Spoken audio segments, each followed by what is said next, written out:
If you love me, please don't judge me. Got my hands tied, the power's above me. Don't shoot the messenger, I'm just a puppet here. If you wanna place blame, then look to the puppeteer.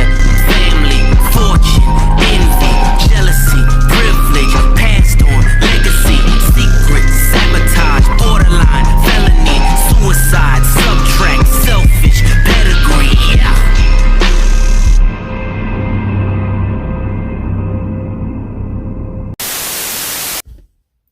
So, here we are. We finally got to the Bristol Dirt Race review. Yes, I'm actually doing this review. Actually, a different kind of review. I'm in my car for once, since I actually just got off work. So, let's talk about this race. So, we had some other racing that happened. Well, we were supposed to have the heat race this Saturday for trucks and cup on the dirt race. But that got rained out because of rain and poor track conditions. Where NASCAR really dried the track up very poorly. Till where in the first truck heat race, they only did one lap before they said, nope, fuck this shit, we're not doing it.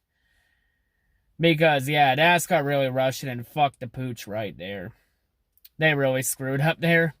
So lineup ended up being by that formula that NASCAR's done every week. As a result. So yeah, so for the truck race, a lot of the cup, we just had to start in the back of the field. But there was some other racing that happened this weekend. So, the first race that happened really this weekend was on Sunday. The F1 race in Bahrain. Yep, Formula 1 season is officially back, baby. And the race at Bahrain, it was actually a really good race. Mainly throughout this race, you had a really good battle throughout the race between Max Verstappen and Lewis Hamilton. Verstappen had a fast car, but Lewis always ended up getting giant leads because of pit strategy. And Yuki Tsunoda actually looked very impressive in his debut. Tsunoda looks like he's for real.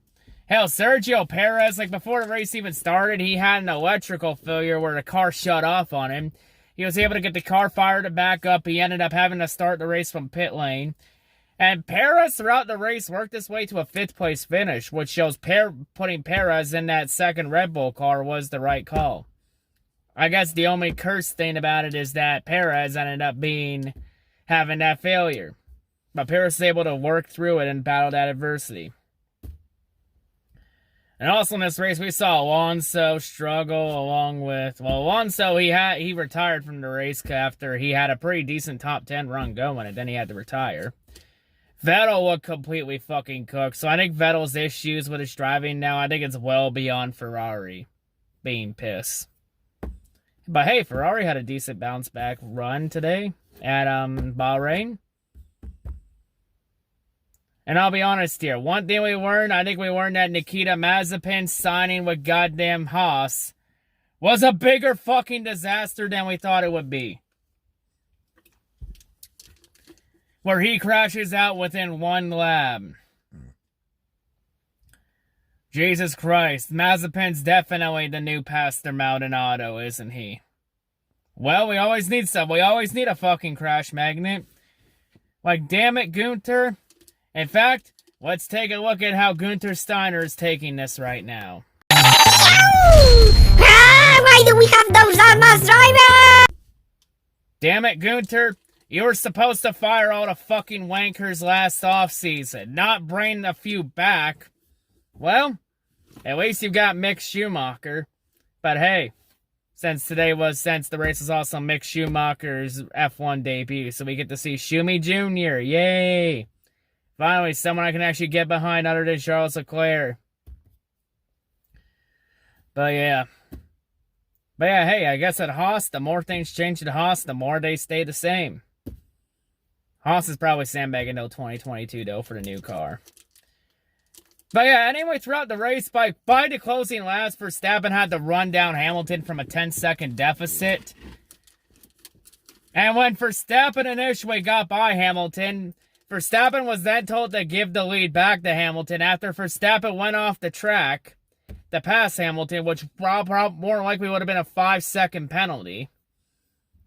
But to be honest, Verstappen was so much faster than Hamilton. I think that was a dumbass call to let Verstappen give the lead back just to avoid the penalty. Because if Verstappen chose to ignore and stay ahead, Verstappen probably could have built up a big enough lead to where he could still win the race with a 5-second penalty. He probably could have built up over a 5-second lead to make up for it. So he could still win the race anyway.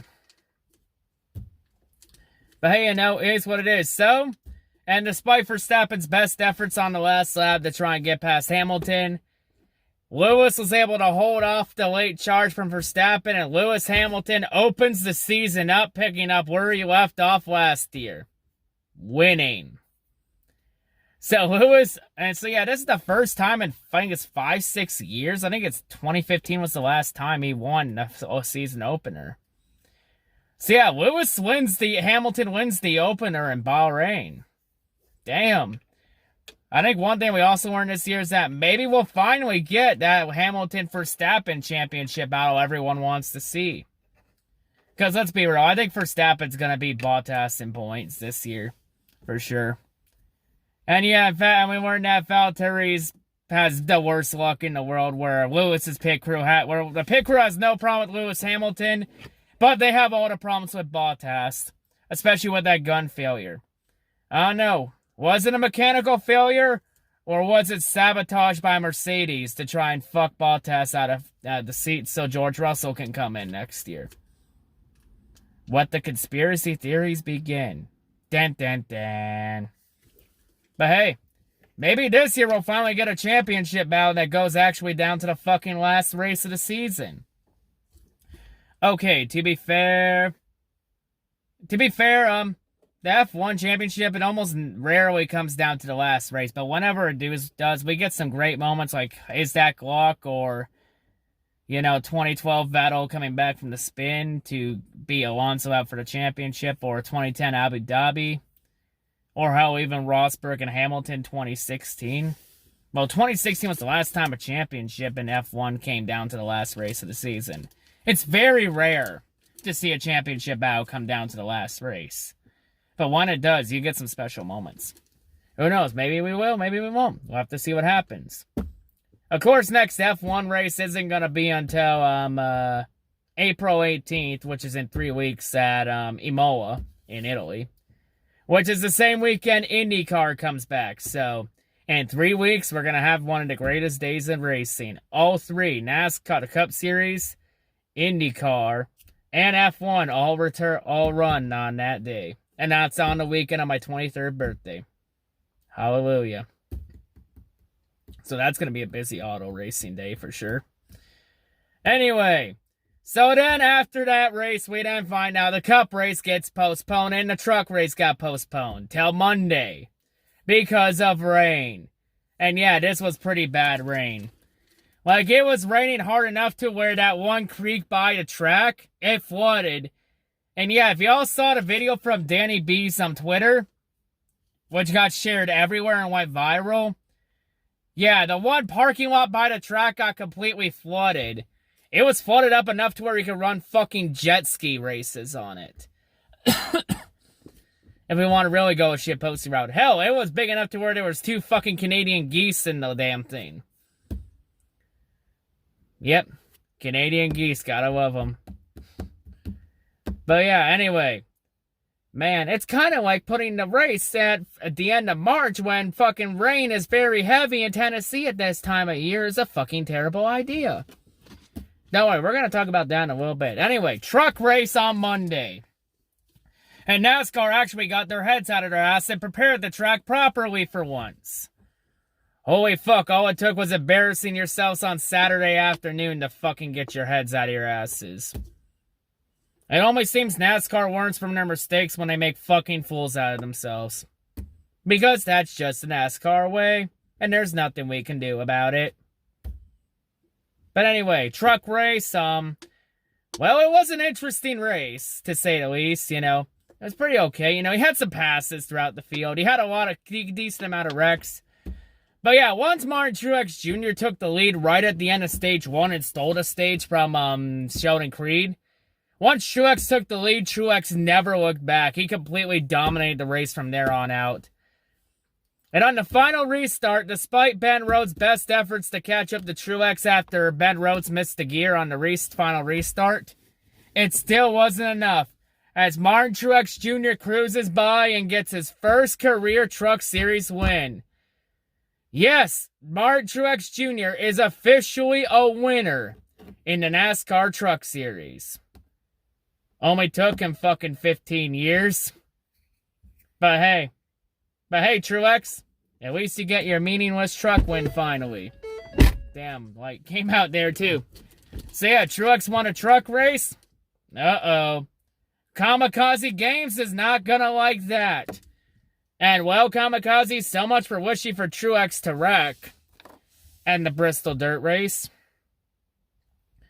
Or maybe, just maybe, folks, was Kamikaze Games trying to pull some reverse psychology card shit? Just to try and catch everyone off guard and fool us all?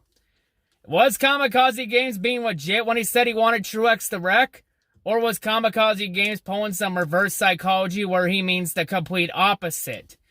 To where when he says that he wants Truex to wreck, it actually means he wants Truex to dominate and win. Could it be reverse psychology that Kamikaze tried? I mean, if we all say Kamikaze is the NASCAR version of EDP 445, so it wouldn't be surprising, considering that's one of EDP's old tricks in the book. I mean, hey, it's Kamikaze Games. He's pretty unpredictable. But anyway, the Cup race. I did watch a little bit of it at work, and I did catch the end of the race. But yeah, let's be real. Cup race, it was entertaining to watch. Because it was a colossal shit show. Like, Jesus Christ, so many wrecks in this race. Like, especially early in the race, you had Christopher Bell get loose and he collects Kyle Larson. So within the first stage of the race, within the first 50 or 60 laps, you had the two favorites in the race wreck each other out. And then that completely changed the entire race. One of the main reasons Larson was back there to begin with was because he had to start at the rear of the field because of an engine change. Because of what happened at practice when his water temp spiked up, so they changed the engine. If Larson didn't have to change that engine, it would have been a different race. Because he would have started on pole. And yeah, Larson probably would have more than likely dominated and win this race. But that's not how it works. He changed the engine, and yeah, it is what it is. But yeah, and there was a lot of wrecks and spins in this one, which we all expected it. We all knew this race was going to be a complete colossal shit show. Which is why it was going to be entertaining to watch. Because it was a shit show. Hell, we even had a big one during the race. Which is a rarity at Bristol. A big one almost never happens. That's a rarity, especially on a short track. But yeah, at the end of the race, well, throughout most of the race, like the first half of the race, Martin Truex Jr. dominated the race, and then he lost it in the second half. And then in the second half, it was mainly a battle between Joey Logano and Denny Hamlin. He even had some good runs from Suarez and Stenhouse up there, too. But then at the end of the race, we had a caution for a spin from, I forget who it was. It was one of the dirt regulars. Not 100% sure who it was. I think it was like Mark Mauajon or something like that. It was one of the dirt regulars in the race. So yeah, of course, with that, it meant that for the first time this year, we had a race end in overtime. How fitting! The first overtime race this season is the race that everyone expected to be a colossal shit show. Only fitting a shit show race ends in overtime. And oh yeah, this race had single file restarts. So we're going right back to the days of the mid-2000s. Yay. And then Denny Hamlin, of course, on the restart, made the dumbass move of trying to go high on Logano. Instead of just trying to dump Logano shit in the dirt. Like, seriously, why would Hamlin try up high when it didn't work for him the last 20 laps before the caution? Sorry about that. Just having a drink from Gatorade. But yeah, Logano was able to pull away as a result of that. And Joey Logano is the inaugural winner on the Bristol Dirt Race. And Ricky Stenhouse Jr. comes through at the end and finishes second. And Daniel Suarez gets a top 5 with Trackhouse Racing. Yeah, that moment when Trackhouse Racing is more impressive than 2311 Racing. It's crazy. The fucking team that's owned by Pitbull is so far having more success in the Cup Series than the team owned by Michael Jordan. Damn.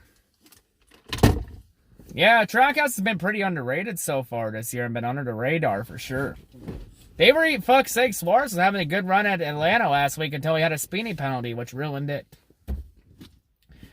But yeah, Logano gets the win, and now Logano has now won on every type of track there is in NASCAR. He's won on short tracks. He's won on mile and a halves. He's won on intermediates. He's won on super speedways. He's won on flat tracks.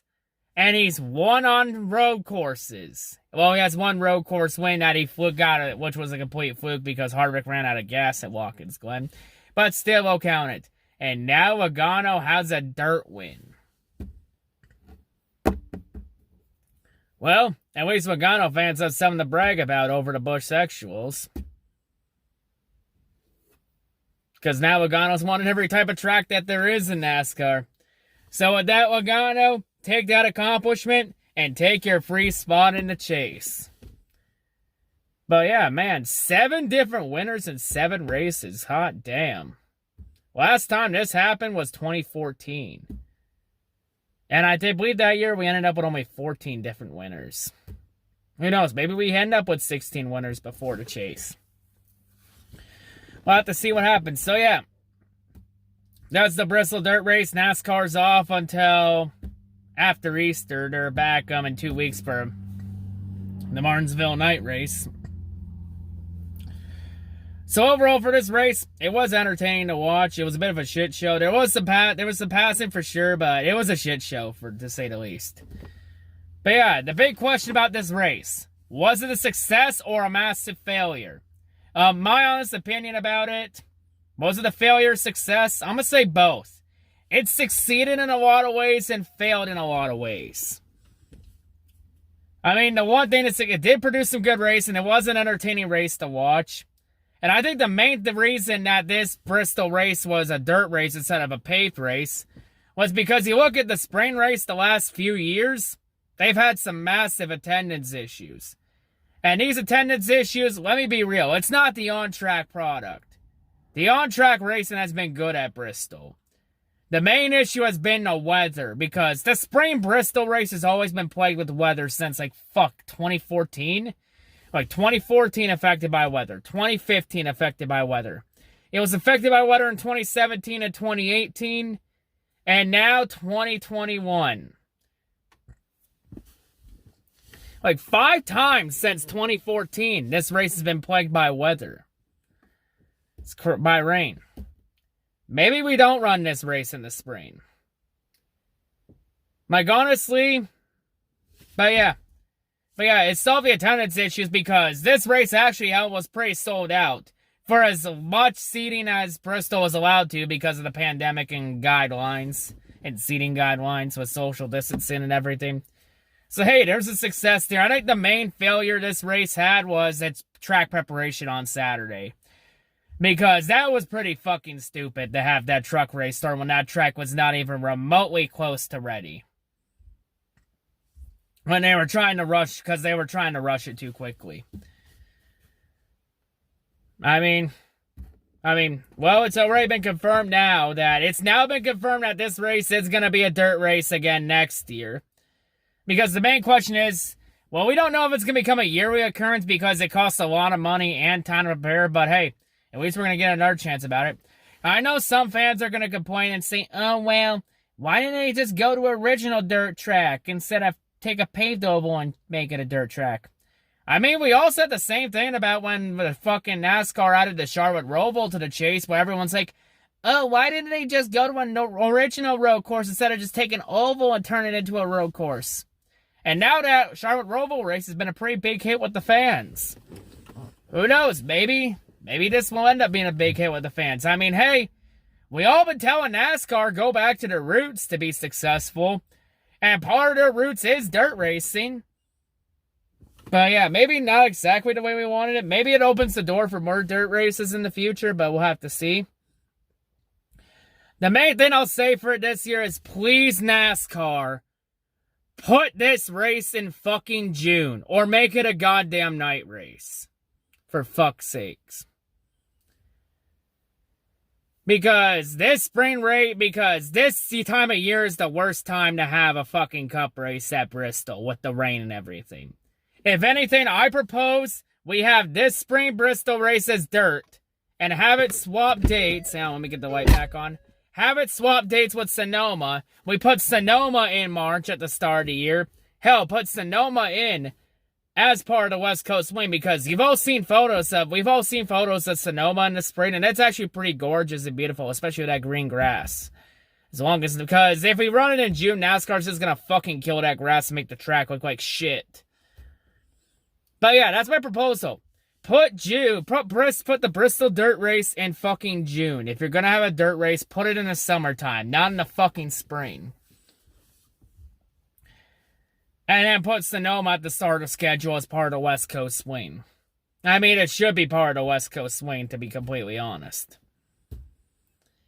But yeah, I think I rambled on enough about this race. Because last year's spring Bristol race, we ran that race first weekend of June. Because of the pandemic, rescheduling it to that. And we had no weather issues with it. So I say, let's just put that Bristol Dirt Race around that same weekend. Because I think that weather in Tennessee that time of year is a lot better than in March. And hell, this raining was worse than the last few years because of the flooding. Hell, the flooding was so bad a lot of campers were forced to evacuate and shit. And a lot of NASCAR merch tents ended up underwater. Like, it was that bad. But yeah. We got Martinsville in 2 weeks. I have a feeling at Martinsville we're going to see 8 different winners to open the season in 8 races. That seems to be the trend, so let's just hop on it until someone snaps the trend. Will we get 16 different winners before the chase? Hasn't happened yet, but maybe. We'll have to see what happens. But anyway, I'm done. That's all I gotta say. See you all in 2 weeks from Martinsville. Peace.